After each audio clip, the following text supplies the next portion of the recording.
Živijo. Velikokrat me pari vprašajo, ali jima priporočam predporočno fotografiranje. Če sem popolnoma iskren, tudi sam nisem bil vedno prepričan, ali ima predporočno fotografiranje res tako veliko dodatno vrednost. Ampak skozi leta, ko sem fotografiral pare, sem opazil nekaj pomembnega. Predporočno fotografiranje ni toliko o samih fotografijah, čeprav so super in dobita veliko lepih vajnih fotografij, ampak o samem občutku.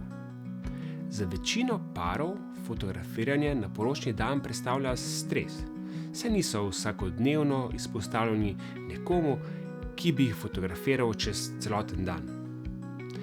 In ravno predporočno fotografiranje jima pomaga ta stres nekoliko omiliti, saj spoznajo, da ni nič strašnega in da je lahko celo zabavno. To je kot mala generalka. Vidita, kako delam, kako vajo usmerjam, kako hitro se lahko sprostita. In potem je na poroki vse lažje, bolj naravno. In to se pozna tudi na samih fotografijah. Druga stvar, ki sem jo opazil, ko se prej spoznamo, je vzdušje na poroki res drugačno. Na poroki nisem več nekdo s fotoaparatom, ampak nekdo, ki mu zaupata in se pred njim počutita varno. To prinese bolj pristne, bolj spontane trenutke.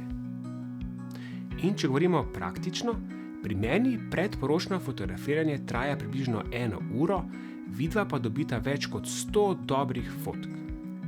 Predporočno fotografiranje ni nujno, da ga izbereta, je pa lahko zelo lep način, da se sprostita in si malce olajšata vajin poročni dan.